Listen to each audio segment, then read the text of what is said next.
Jesus is King. Welcome to the 1 Peter 5 podcast, Rebuilding Christendom, Restoring Catholic Culture and Tradition. I'm Timothy Flanders, editor of 1 Peter 5, together with contributing editor Kennedy Hall, and we're joined today by Miss Julia Maloney. Julia, thanks so much for coming on the show. Thank you so much for having me. Absolutely. So Julia, if you don't know her, Julia Maloney is the author of The St. Gallen Mafia, which has been released today, published by Tan Books, and that's the subject of our conversation. She holds a bachelor's degree in English from Yale and a master's degree in English from Harvard. And Julia, is this your first full-length book? Yes, it is. Excellent. Well, it's I had the pleasure of reading an advanced copy, and it is a marvelous text. And so we'll be getting to that in just a few minutes. Before we do, I wanted to point readers and viewers to the series that we have on that's related to this. Julia's already written 2 articles for 1 Peter 5 on this, and that is the Synod Watch.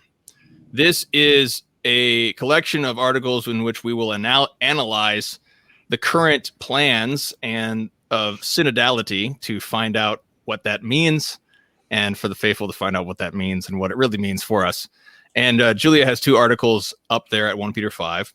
And so that's linked below along with the book on the St. Gallen Mafia. So let's talk about this book. I wanted to start, Julia, by asking you if we can start with what is the nature of the evidence for this claim about the St. Gallen Mafia, because typically many people will start by dismissing this as a complete conspiracy theory. That's just, some crazy new Vatican theory. So what is the nature of this evidence, Julia, and how do you respond to that initial dismissal of this story? I think the clearest evidence that we have for the existence of this mafia was definitely when Cardinal Gottfried Daniels of the mafia said that we have this group and we called ourselves a mafia and was joking about it. So we have one of the culprits, right there boasting about it. In other words, the evidence of this suggests that there was a part of them that needed to boast about it and that felt comfortable enough in their plans to boast about it. Now, there are so his biography is cited in the text, and we learn a lot of things. Like, we learn what happened at their 1999 meeting where Martini said Cardinal Carlo Maria Martini, the leader, said he wanted a new council. So a lot of this is publicly available information that they wanted out there once they felt comfortable enough for it. And there are other texts. Martini, who I was just speaking about a moment ago, he wrote a book called Night Conversations, and it was like an interview of him. And he talks about so many things that are part of the St. Gallen agenda. He talks about the ordination of married men. He talks about deaconesses. He talks about attacks on Humanae Vitae. He talks about the surprises of the Holy Spirit. That sounds familiar. So the text, there are over 600 footnotes in this book, and this is all publicly available information that, you can just find the footnote. You can look it up if you are incredulous about anything that's going on here. Yeah, this is one of the things I loved about your book is that, it's completely well documented. There's about 5 to 10 footnotes on every page. What I love about what you do, Julia, is that you really connect the dots for us that goes back decades. So can you bring us back to where do we see the beginnings of this St. Gallen Mafia group? When did they first start to organize and start to try to take action?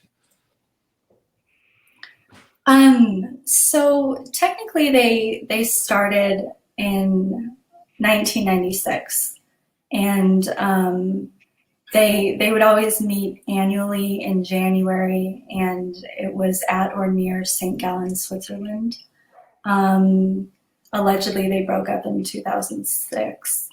Now, there was a kind of precursor to the mafia, and my colleague Micah Hickson of LifeSite News talks about this group called the CCEE that became kind of like this liberal group that was talking about collegiality, communion for the divorced and civilly remarried, these sorts of left issues. This was their head was Basil Hume, who was a mafia member, well, future mafia member, let's say, in I think the late 70s, early 80s. And then the leader of the CCEE became Martini. So Martini was heading the CCEE, and literally Micah Hickson again has a wonderful article documenting this. Pope John Paul II, in effect, ousted him in the early 90s. And Daniels, who I alluded to earlier, was part of this group as well. So they became kind of disillusioned when this pressure group, when they were ousted or sidelined from this pressure group. And sure enough, just a few years later, that's when they actually founded the mafia and started meeting according to the schedule that I gave you. Can I ask, was is this different than the Catacombs Pact group, or is it linked, or is that sort of a precursor? Do you know anything about that with Cardinal Caffarra, et cetera? As far as I know, that was something separate. I'm not sure if there were any people. I would have to look at the list again of who was in the Catacombs Pact to see if there were any mentors, because Cardinal Swenens of Belgium was a mentor and predecessor to Cardinal Daniels. Mm-hmm. So if he was involved in any way, there may be a connection there. I'm trying to think. I thought the Catacombs was more South American. It was a mix, but it's funny. The man who was one of the leaders of that was an inspiration to Klaus Schwab, which was unearthed recently. Anyway, I'm sure it's all connected in some sulfuric way. I just wasn't sure if there was a specific connection with actual, on paper sort of stuff. Yeah, certainly connected in a sulfuric way. But it does seem that Julia, that Cardinal Martini is kind of the ringleader. Is that correct? Would that be accurate?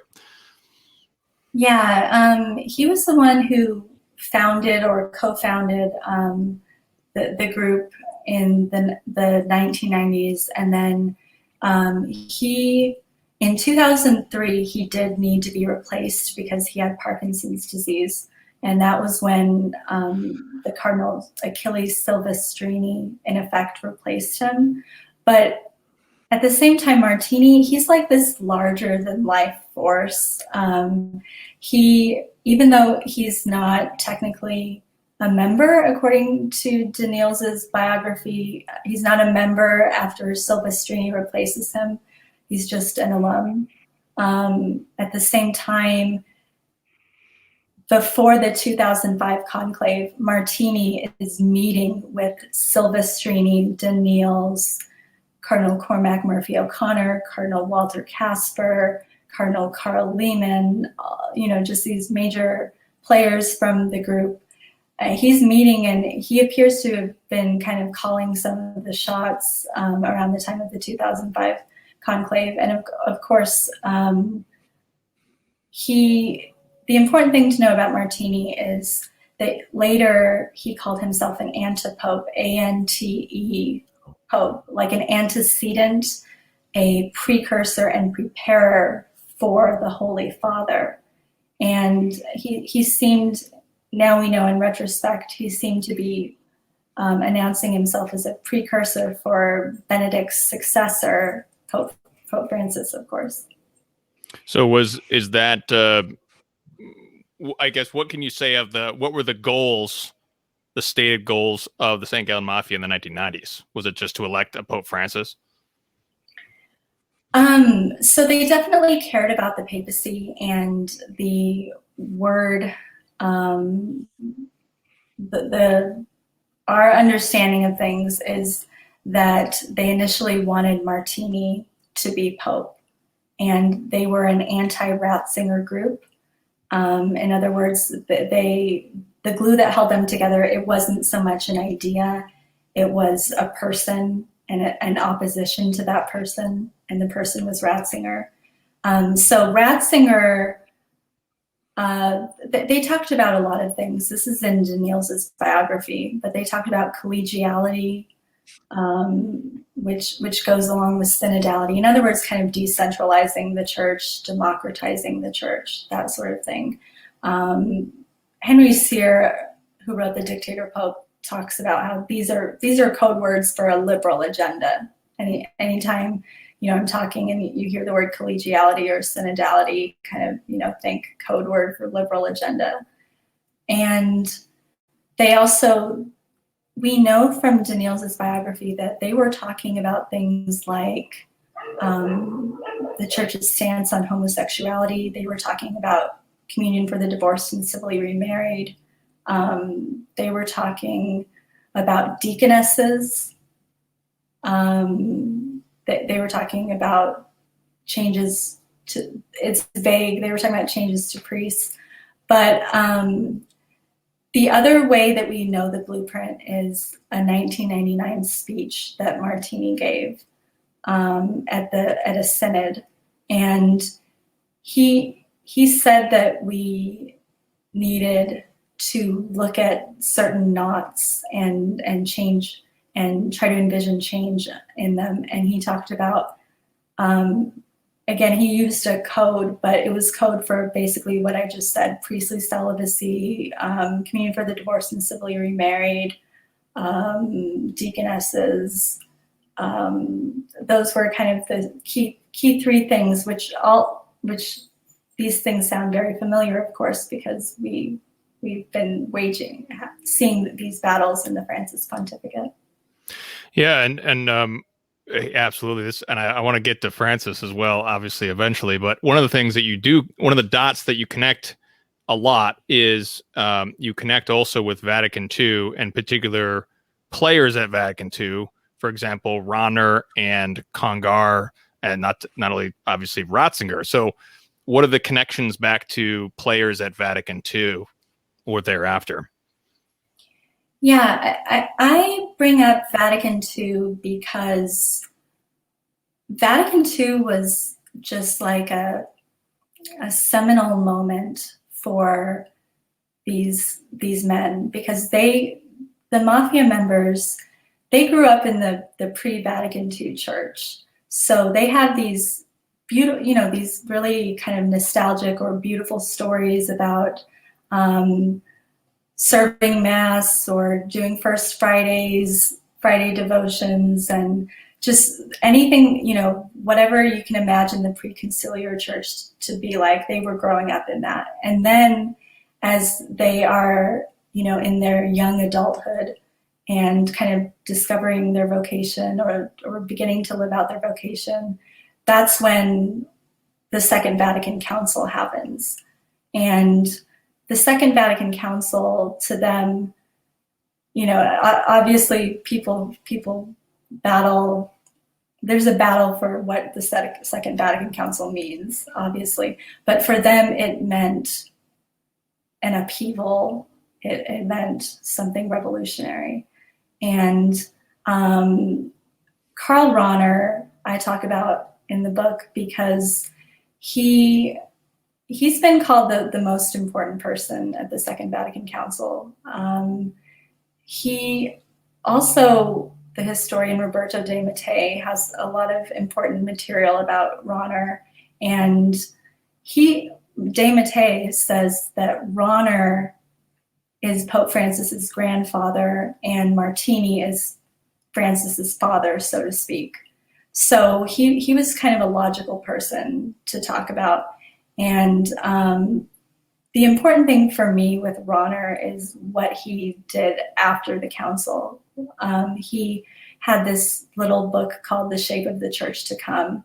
And an Italian scholar named Stefano Fontana had an article about how that was kind of a blueprint that seems pretty eerily appropriate to today's historical moment, because it talks about synodality, it talks about ordination of married men, it talks about communion, it explicitly talks about communion for the divorced and civilly remarried as well. So these are just, we're going to be talking, multiple times about these issues. So Rahner was trying to make inroads on some of these issues in the 70s. And what do you know? Carl Lehman was Rahner's assistant and a future St. Gallen Mafia member. Casper has spoken very, very well of Rahner, and Casper signed a memo against priestly celibacy that Rahner and Lehman wrote. So I think there's a pretty tight connection there.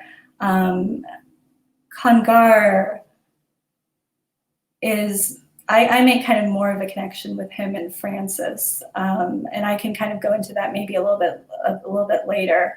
But he talked a lot about patience in reforming the church, and that's kind of a key word with Pope Francis. Time is greater than space, so kind of incrementalism and the practicalities of reform. Yeah, it's very interesting what you bring up with Rahner.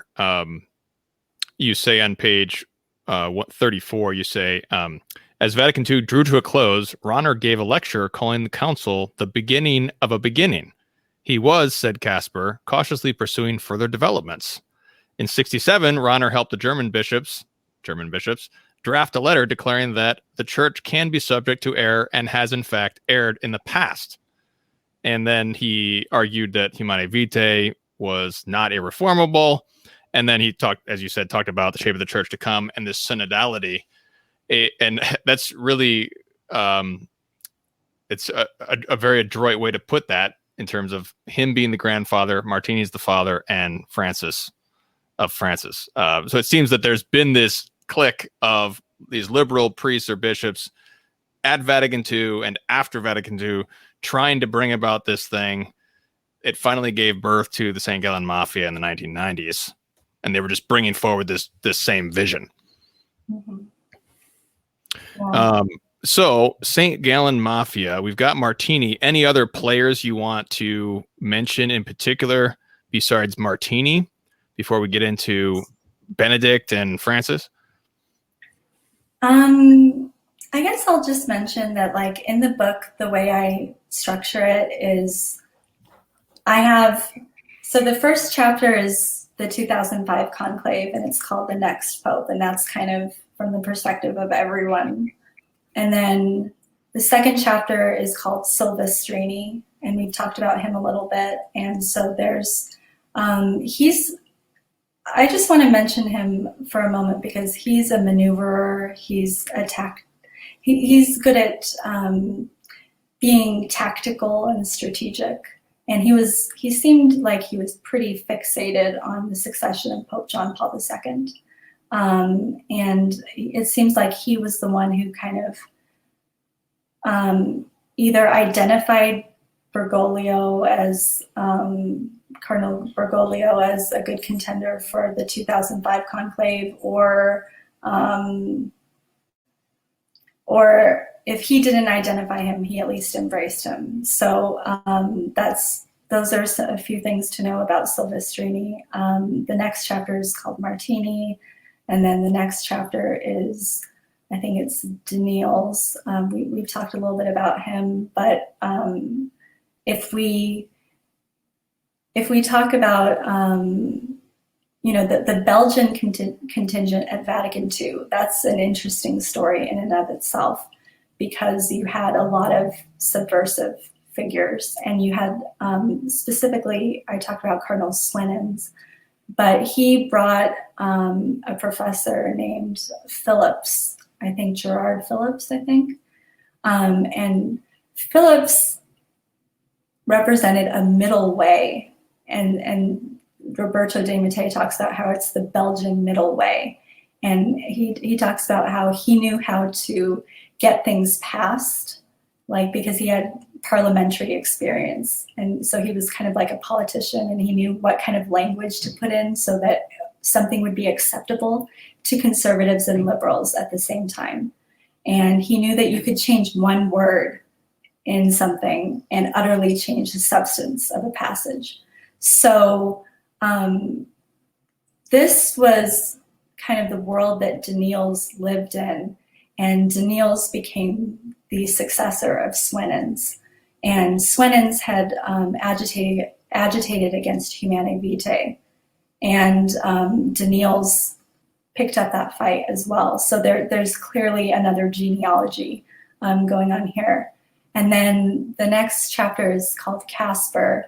And I guess I won't really go into Casper too much because people already know a lot about him. But Casper, I think that the fact that in the 70s, he was already working on Communion for the Divorced and Civilly Remarried in the 70s, and he signed that memo on celibacy in 1970. So here you find, again, incrementalism. I mean, he didn't give up for decades, literally.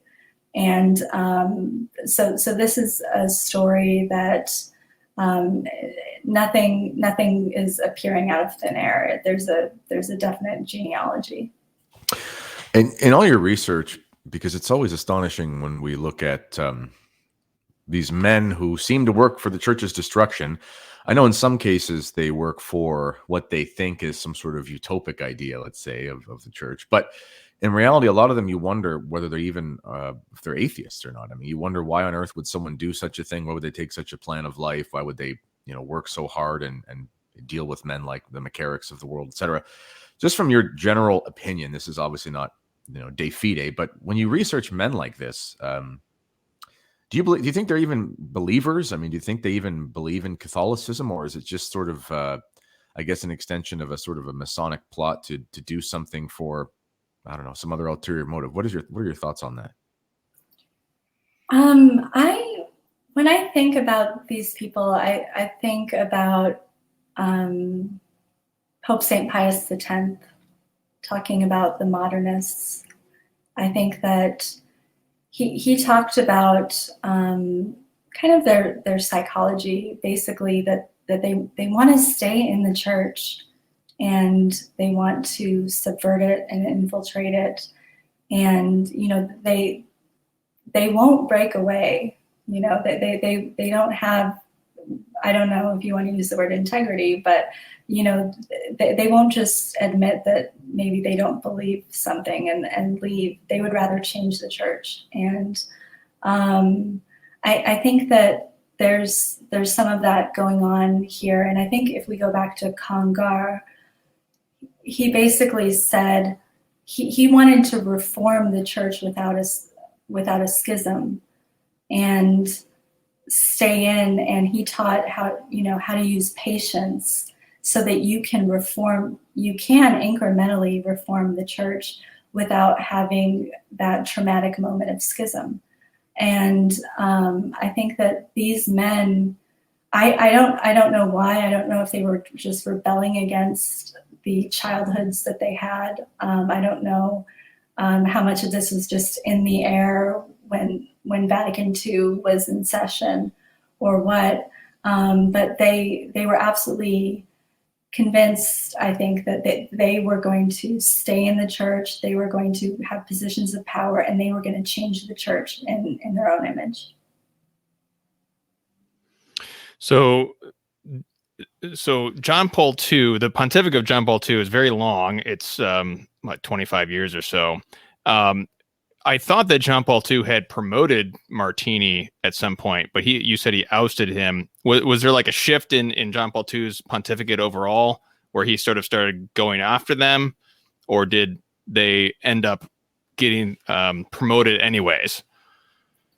Yeah, that's a really important question. I think that John Paul II, from what I understand, he had visited with Martini in the 1970s, and he liked Martini, and Martini was a biblical scholar, and he specifically at the end of 1979 decided that he wanted Martini to be the new Archbishop of Milan. And I think Martini was a little skeptical and hesitant at that point. And if I remember correctly, John Paul II, just said, you're going to do great, and Martini accepted. So that was in end of 1979 and then 1980. This moment where he was kind of ousted was somewhere around 1991. But as far as I can tell, there's not really a campaign, going after these guys, because like at the 1985 synod, who were some of the leaders at the 1985 synod? Casper and Daniels. They were writing the synod reports in 1985. I think that they were still at this point pretty subterranean, pretty underground, so to speak. They, when they were on the surface, their convictions, that there weren't headlines like in the 80s, saying that Casper or Daniels wants to overturn Humanae Vitae or something like that. That kind of drama comes later and stuff. So I think I would say there's a mixed, a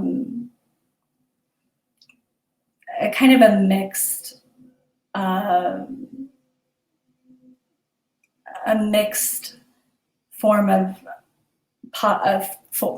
posture against Martini in the time of John Paul II. But you could say that about like the way that he treated many different churchmen as well. Yes, yeah, it's a very complicated time. There's lots of unanswered questions. I'm reminded that Walter Casper was actually one of the founders of Communio in 1972 with Joseph Ratzinger, which was kind of like a breakaway group from the more liberal school at that time.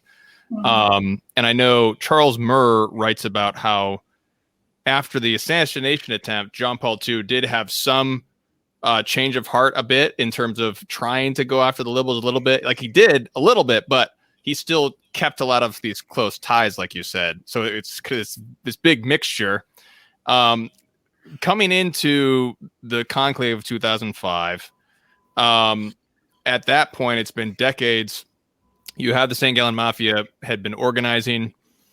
I've always thought that it seems like John Paul II tried to bring the church to a bit more conservative reading of Vatican II, but without kind of disciplining all the liberal heretics and booting them out of the church, and just trying to play nice with them. And it seems like that's the problem. What do you see as the failures at the point of 2005? What do you see as what could have been? Do you think John Paul II should have cracked down more? How do you see going into 2005? Yeah, I think that, again, Pope St. Pius X, he definitely lived in a different historical moment, but he at least outlined the posture of trying to combat modernism. And I think that John Paul II, had many. He had a mixed legacy in the sense that he had some great triumphs, but on the specific issue of combating the modernists, one might argue that he could have done more as well. But at the same time, I just want to go back to this idea that Martini and the St. Gallen Mafia, they moved away from the CCEE and into meeting secretly in Switzerland and talking about these issues secretly. So a lot of it, it would be for a later historical moment for it to really erupt. It would be for the next pontificate for it to erupt. And of course, that's what you know, we'll get to it in a moment. That's what Benedict had to live with the kind of war that they were getting ready to wage. Yeah, so it's very interesting. So they kind of go underground a little bit. I mean, they, like you said, it was a heady moment at Vatican II, 1960s, and then we got Humanae Vitae comes down. For all his faults, Paul VI did do that right, and it was, you know, that was his one triumph. So what do we know about what does happen in 2005? What do we know about the conclave? What kinds of things can we know for certain about what happened next? Yeah, so the book starts with the 2005 conclave, and it's probably my favorite chapter that I wrote. I reread it over and over again, sometimes to just kind of clarify what happened in my mind, but also it's just kind of fun to read, if I can say that. So this was, I think the main thing to know about this is that a couple days after the funeral of John Paul II, Silvestrini, Martini, Casper, Daniels, Murphy O'Connor, Lehman, they're all meeting to talk about how to prevent Joseph Ratzinger from becoming Pope. So they, there's even, I talk about this in the book, there's even a photo that they took that it's, I wish I had this photo, but apparently they look like they're kind of lined up like a football team, and it's the mafia, you know, photo op that we have that was published shortly after the conclave, because they apparently they didn't want to keep everything completely secret. This is another instance where it's like they kind of want to boast about it a little bit. Now, they met before the conclave, like the eve of the conclave, and it sounds like they did want Cardinal Bergoglio to be their candidate. But the important piece of the puzzle to understand is that according to my research, and I'm working off of what Nicholas Diat is saying in his book on Pope Benedict, Martini did not want Cardinal Bergoglio under any circumstances, because I think he thought that Bergoglio was not liberal enough. But Silvestrini wanted Bergoglio. So there was this sort of division. I think that hampered their efforts, because in the first round of voting, it appears that Martini got 9 votes and Bergoglio got 10 votes. Martini wasn't ever going to be a candidate for Pope. He had Parkinson's. They could have given those votes to Bergoglio, but I think that's a sign of some of their paralysis. Basically, eventually what happens is Ratzinger has enough votes to where people can tell that he will probably win. And then it gets really mysterious, because it appears that Martini gave his votes to Ratzinger, told his supporters to vote for Ratzinger. It appears that Bergoglio told his voters he didn't want to be Pope and told them to vote for Ratzinger. In other words, the mafia, which had been agitating against Ratzinger this whole time, appears to have at the last minute helped elect Ratzinger. So it's a mystery what exactly happened. But we do know that there was some kind of lunchtime conversation between Martini and Ratzinger just before the last scrutiny happened. some people ask, oh, was there some sort of agreement there? But I personally, I'm not sure that there was a pact or an agreement or anything there. I think maybe there was a different kind of conversation about, maybe Martini expressing the hope that Ratzinger would be a transitional pope. Maybe he knew that Ratzinger was open to being a transitional pope.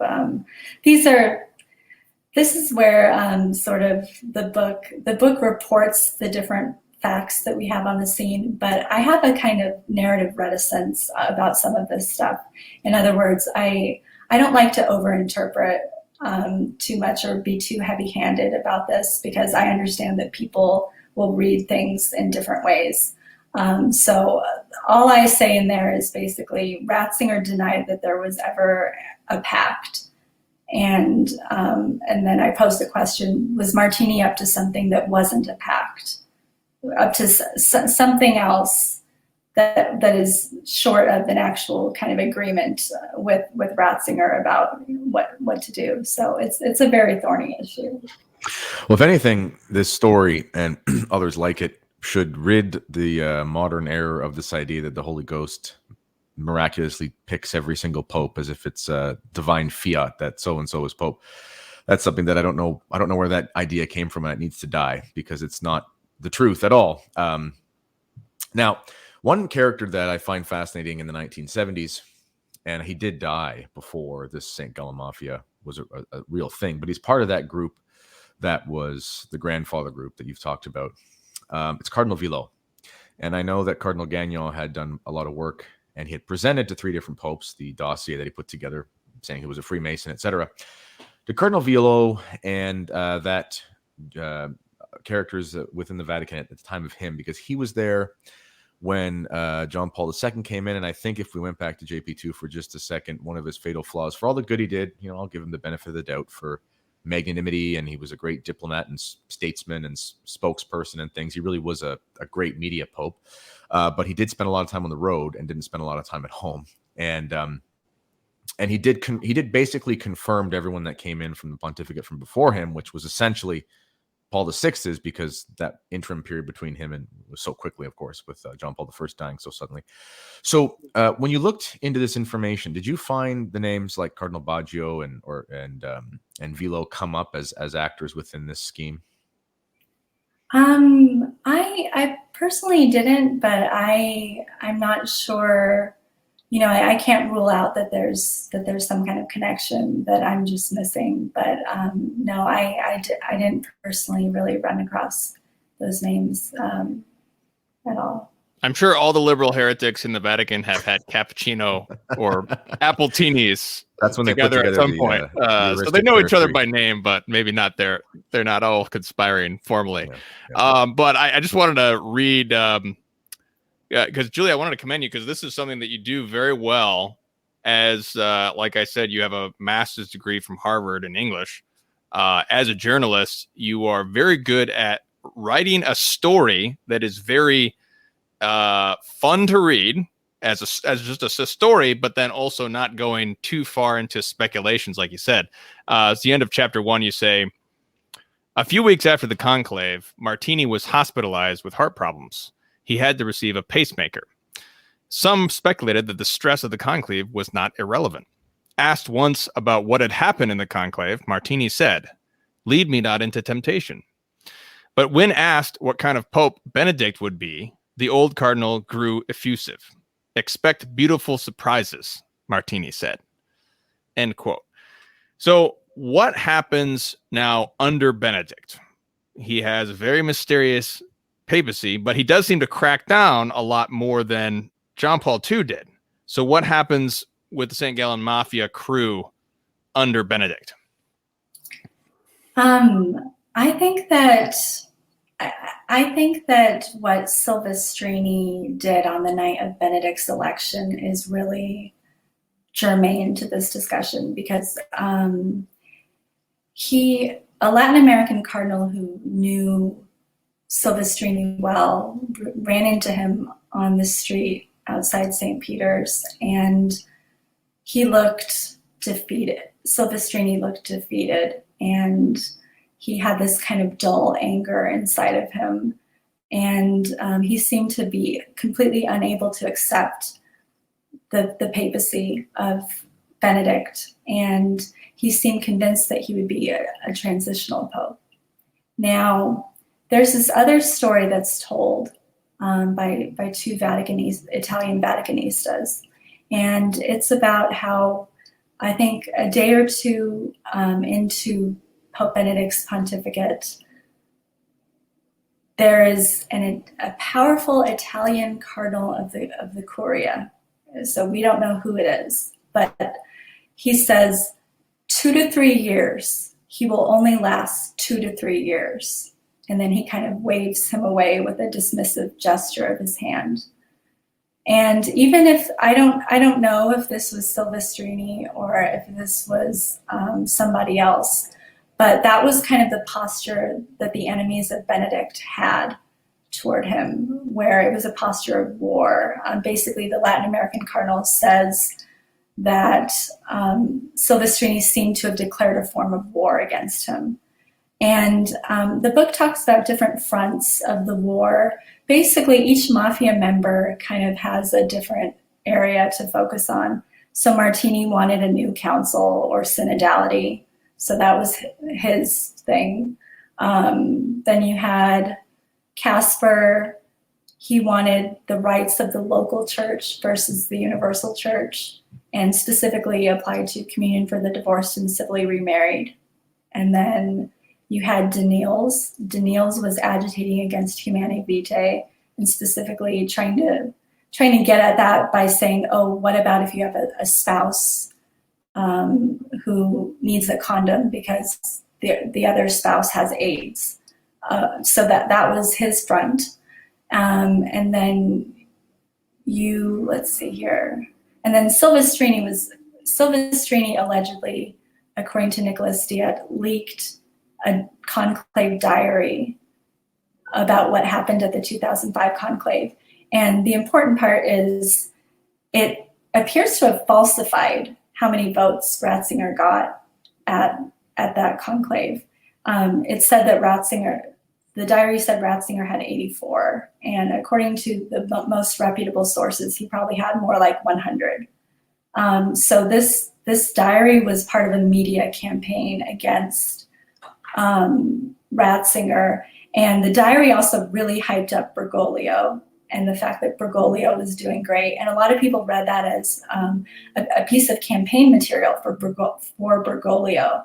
And if I remember right, this diary was leaked probably within the first year or year and a half of Benedict's pontificate. So already, they were trying to destabilize him and create buzz around Bergoglio. So those were some of the major fronts. Some of them become more important than others, like the issue of Humanae Vitae and condoms kind of takes center stage in the way that in the Francis pontificate, communion for the divorced and civilly remarried kind of took center stage at the beginning. So there's that. But the important thing to know is it's kind of a long war. The biggest thing I think is trying to make sure that Benedict is a transitional pope, make sure that he doesn't accomplish anything, and that perhaps he can not stay the whole time, or be induced to I think they knew Ratzinger. I'm kind of jumping ahead, but I think they knew that Ratzinger was open to resigning, because Ratzinger had said different things, like in 2002, that because we live longer nowadays, he could foresee a pope resigning and stuff. So it was kind of, I think, an Achilles heel, and they knew that about him, and I think they used that to their advantage. Okay. So let's talk about the end of Benedict's pontificate and the beginning of Bergoglio. So do you think that they somehow created a situation where Benedict felt that he needed to resign. Is this the work of the St. Gallen Mafia? So it's so shrouded in mystery, obviously, but my understanding is, if we just look at some of the key facts about what happened, there is an eerie amount of activity coming from this circle around 2012. And in 2011, Martini had already met with Pope Benedict, and it's not completely clear what they talked about, but he had a private meeting. And then in 2012, Martini, he had a confidant that he spoke to, and this woman said that she, you know, I have the footnotes in the book, but she basically said that Martini was talking about how Benedict would pass, and he hoped Benedict would resign soon. So why is he saying, I hope Benedict resigns soon? Does he know that Benedict is going to resign and he's just hoping that it's soon? Does he know that Benedict has made this decision on his own and he's trying to influence him maybe and say you should resign sooner rather than later? We don't know. Did he plant the idea, excuse me, did he plant the idea of resigning into Benedict's mind? It's completely ambiguous. We don't know the answer to these questions, but we do know that by July of 2012, or excuse me, June of 2012, Martini and Benedict were meeting for the last time. And according to Martini's confessor, Martini told Benedict to resign. So I think that Benedict, to me, the most important line that Benedict says is in an interview with Peter Sebald, and he says, "One must never run away when the danger is great." So I think he was a man who never wanted to be Pope. I think he was open to resigning from the beginning. And I think that he also felt like the noble thing to do would be, he can't leave while the house is burning down. He needs a moment of peace to perhaps let a better man, a better successor, a stronger successor, clean up the mess.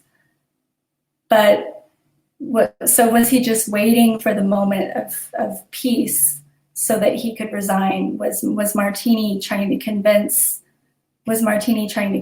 him that, you know, oh, if you resign, Scola, Cardinal Angelo Scola, the conservative, he'll be able to pick up the pieces of this pontificate? These are some of the questions that I don't have definitive answers. This is speculation. But the actual evidence that we have there at least allows us to pose some of these questions. Excellent. We've got about 10 more minutes, but let's get into Francis. You really lay the framework and the architecture, basically the architectural drawing of the Francis pontificate. But audience, if you want to ask any questions, but here's a question. Why did they want Bergoglio specifically? And you quote an anonymous cardinal from March 2013. So this is right during this transition, who says, quote, 4 years of Bergoglio would be enough to change things, end quote. So tell us about, what did they see in Bergoglio and what was the plan? I really like something that historian Roberto de Mattei says, which is that Pope Francis is the true revolutionary, even truer than Rahner, because Rahner was a dreamer and a thinker, and Bergoglio actually does things. He's a man of praxis. He's a man of practice. Remember, Communion for the Divorced and Civilly Remarried, the Casper proposal. When Casper tried to do it, what happened in 93 and 94? Well, they were very formal about the way they did it. Then they had texts about it, right? And then Ratzinger's CDF clamped down on it. Okay. Well, we have pretty reliable evidence reported by multiple Vaticanistas that in Bergoglio's diocese in Argentina, they were just giving communion to everyone who showed up. It doesn't matter if you're divorced and remarried or you're cohabitating or what. So he was able to actually do what Casper couldn't do. I think that's a major reason, that they had all these dreams and that they needed liftoff. They needed someone on the ground to actually incarnate them in practice. And so to me, that's kind of the main draw of Bergoglio. I also think his incrementalism fits in perfectly with them. If they've been warring for these things since the 70s, at least, on some of these areas, Bergoglio loves to say time is greater than space, as a cardinal, and of course now as Pope Francis. So he has a keen understanding that sometimes you can't push an issue anymore, and you have to just let it go, and then you have to give it time, and then you have to bring it up again in a kind of sneaky way, perhaps. Is there something about let me think about Argentina as a kind of a unique country for a man like Pope Francis, because for anyone who knows anything about Latin America, Argentina is not really, and I'm saying this as hesitant as possible, it's not really Latino in the way that we think of the rest of the culture of Central and Mesoamerica. It's very European, it's very German, it's very Italian. Francis himself is the son of Italian immigrants. I think he grew up speaking Italian, if I'm not mistaken. And he also was educated in Germany for a while. So it seems to me that there's something about that country where he's able to get away with all these things, where it's very much a European framework as far as how things are organized. But it doesn't get the attention of all the things that the Latin American church always gets attention for. It seems like it was almost, not in a providential sense, because it wasn't good, but in a sense of the coincidences coming together, where Francis was poised to kind of sneak in. He was almost unknown in some ways to the rest of the world, but he was a big player in a big diocese in a big Catholic country that kind of went under the radar. Do you think that played into how he kind of snuck up on us to the average person? Yeah, I think those are great points. I think one thing I'll mention is there's a very interesting text in the book called Confession of a Cardinal, and it's a French text. And it's an unnamed cardinal, and I think it's Silvestrini, or it's modeled on Silvestrini. If it's kind of a sketch, I think it's modeled on him. But whoever this person is, he identifies himself as a friend of Casper and Martini, and he says. He's speaking in 2005. It's published in 2007. It's after Benedict's election. He said, a group of us, and I'm paraphrasing,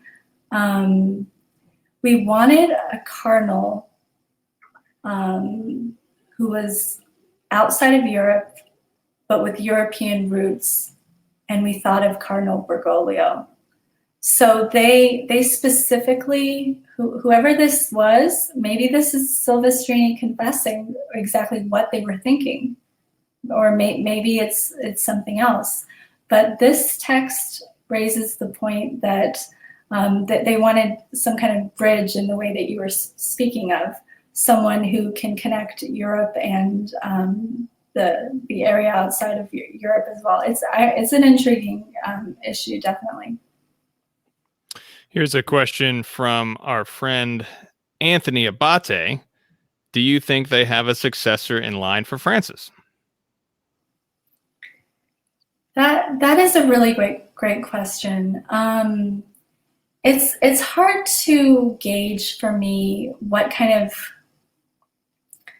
the afterlife is of this group, because a lot of these members, Cormac Murphy O'Connor, etc., they're dead. Casper is still alive, but most of these members are dead. Now, I personally, this is just a hunch, but I think that there is some kind of dark horse that the liberals are already thinking about, and maybe have been thinking about for a while. And I think that the ideas of the St. Gallen group that have become more mainstream because of the Francis pontificate, I think that he of course has created so many different cardinals, and the voting college, like it's going to be in his image, it appears. So I would only say I expect a dark horse that no one is really talking about, but that's just speculation on my part. Excellent. Well, let me ask you, Kennedy, you have any final question for Julia before I ask my final question? Just one that has nothing to do with what you were saying, but you went to Yale and Harvard, and somehow you're a faithful Catholic. How did that happen? That's a great question. I kind of hid out in the sense that I studied the Middle Ages. So I did medieval manuscripts, Beowulf. My thesis at Yale was on Catherine of Siena, like her book for medieval English nuns. So in some ways I was able to hide out from cultural Marxism, but not completely, because I took a lot of classes with very crazy ideas that I won't go into. But me too. I had a really good upbringing. Like my family were, I was a cradle Catholic. My family prayed the rosary every day. If I had to give one takeaway from what I've just said, it's that, parents, like, definitely, if you're praying the rosary every day with your child, you're giving them like one of the best gifts you could possibly give, because I feel like if I didn't have that foundation, it would have been so easy for me to lose my faith at Yale or Harvard. Excellent. Yeah, that's a great point. Absolutely, rosary every day. And my final question is related to this. In a sense, all of us Catholics are journalists in just the sense that we read the news all the time, and the news is constantly coming after us. The church is in the news all the time. It's all negative. What advice would you give to Catholics, just, normal Catholic layperson, to keep their faith alive and strong, even when we are facing so much evil in the hierarchy?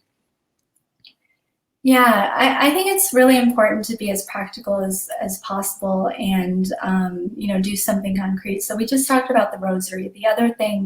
One of the other things I really believe in is the first Friday, I believe in the first Friday devotions, but I also really believe in the first Saturday devotions, because Our Lady specifically spoke about the importance of first Saturdays for our times.